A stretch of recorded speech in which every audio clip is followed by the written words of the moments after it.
Technology, as you know, can be divided into three forms or three types based on the nature of content. And these three types are teaching technology, instructional technology, and behavioral technology. Hello learners, welcome to my channel all about education. और जैसा कि मैंने आपको बताया कि शैक्षिक तकनीकी तीन प्रकार की होती है, शिक्षण तकनीकी, अनुदेशन तकनीकी और व्यवहार्य तकनीकी। और आज हम जो जानेंगे, समझेंगे, डिस्कस करेंगे वो है इंस्ट्रक्शनल टेक्नोलॉजी यानी कि अनुदेशन तकनीकी। अनुदेशन का मतलब क्या होता है? अनुदेशन का अर्थ होता है कि जब हम कोई जानकारी देते हैं, when we provide certain information. तो इंस्ट्रक्शन यहाँ पर अगर शाब्दिक अर्थ देखें, एक डिक्शनरी मीनिंग देखें तो इट इज़ गिविंग इंफॉर्मेशन और गिविंग नॉलेज। तो अनुदेशन तकनीकी एक ऐसा विषय है जो उपलब्ध साधनों के संदर्भ में स्थानीय आवश्यकताओं की पूर्ति करता है तथा छात्रों में विशेष व्यवहार परिमार्जन करता है। यानी कि लर्नर्स जो होते हैं, we try to extract a behavioural change. So, instructional technology is such a subject which meets local needs in the context of available resources and affects the behavioral modification in the students. So, we get the behavioral change in the learner. अगर मैकमरीन की बात करें तो वो कहते हैं कि अनुदेशन तकनीकी का प्रयोग कोमल एवं कठोर शिल्प यानी कि सॉफ्टवेयर एंड हार्डवेयर के लिए ही नहीं वरन इन विधियों के मूल में निहित सिद्धांतों की व्यवस्था के लिए भी किया जाता है। अतः इसमें अनुदेशन सिद्धांत तथा अनुदेशन तकनीकी दोनों ही समन्वित रूप में प्रदर्शित होती है। तो हम ये कह सकते हैं कि इसमें हमको जो इंस्ट्रक्शनल टेक्नोलॉजी है, इसमें हम the principles of instruction as well as the technology of instruction both are integrated into one, both are brought together into one. So this is what McMurrin said. Whereas Kulshrestha says, he put forth this in 1987 and he said that psychology and scientific principles are assimilated. जैसे कि अभी आपने समझा कि मैकमरीन ने अनुदेशन सिद्धांत की बात करी और अनुदेशन तकनीकी की बात करी, वहीं कुलश्रेष्ठ ने मनोविज्ञान की बात करी और मनोवैज्ञानिक तथा वैज्ञानिक सिद्धांतों के समावेश की बात करी। और उन्होंने ये कहा कि जब ये दोनों का हम इंटीग्रेशन करते हैं, we bring them together, then it gives rise to instructional technology. तो इस प्रकार से हम कह सकते हैं कि आईटी यानी कि इंस्ट्रक्शनल टेक्नोलॉजी एजुकेशनल टेक्नोलॉजी का वो भाग है जहाँ पर हम audio visual aids and teaching materials यानी कि जो दृश्य श्रव्य सामग्री तथा शिक्षण सामग्री है, उन सब का हम एक उपयुक्त तरीके से प्रयोग करते हैं, वही आपकी अनुदेशन तकनीकी या आईटी हो जाती है।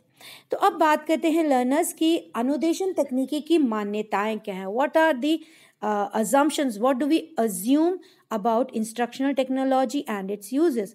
सबसे पहली बात कि ये सूचनाएं प्रदान करता है, यहाँ पे सूचनाएं दी जानी चाहिए, यहाँ पे जानकारियाँ दी जानी चाहिए।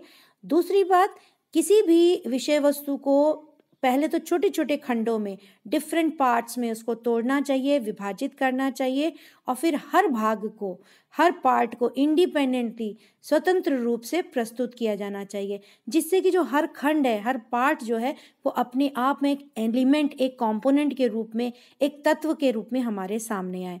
और यहाँ पर जो सिद्धांत फॉलो किया जाता है वो सिद्धांत है साइबरनेटिक्स का, यानी कि हम ये कह सकते हैं कि पृष्ठ पोषण का यहाँ पे सिद्धांत बहुत ही महत्वपूर्ण है और मानवीय विकास के लिए पृष्ठ पोषण बहुत ज़रूरी है। We need feedback if we want our progress, if we want to develop, then we need feedback and therefore the principle of cybernetic is followed here. यहाँ पर जो मानव का प्रत्येक व्यवहार एक संगठित प्रणाली के अंगों के रूप में कार्य करता है।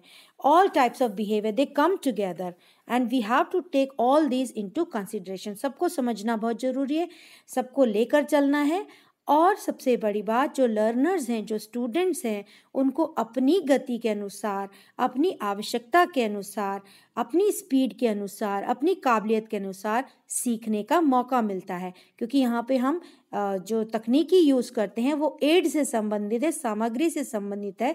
तो जो अधिगम करता है, जो लर्नर है, जो स्टूडेंट है, वो अपने हिसाब से उन चीज़ों को यूज़ करता है।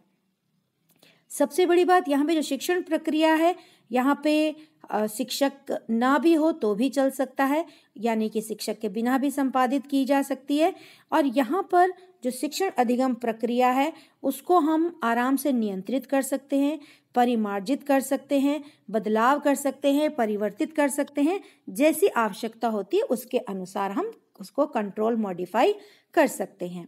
सो बहुत फ्लेक्सिबल है। तो इसी बात पे आगे ले जाते हुए हम जानेंगे कि आईटी की क्या विशेषताएं हैं, क्या कैरेक्टरिस्टिक्स हैं, क्या उसके बारे में हमको जानकारियां मिलती हैं।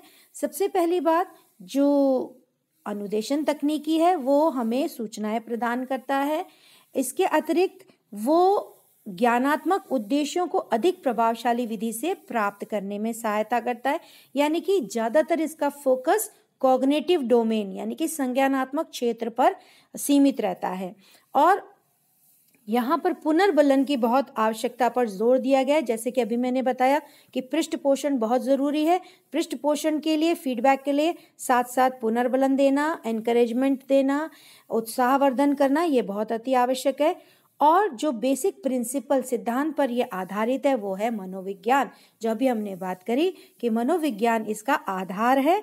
और इसके अतिरिक्त ये ज़्यादातर जो अंतिम व्यवहार परिवर्तन है उस पे ज़्यादा बल देता है, उस पे ज़्यादा फोकस करता है।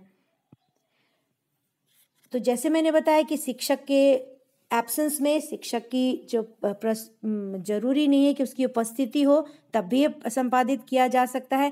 एक अधिगम वातावरण तैयार करता है सबके लिए, चाहे वो सीखने वाला हो, चाहे अगर शिक्षक है तो भी।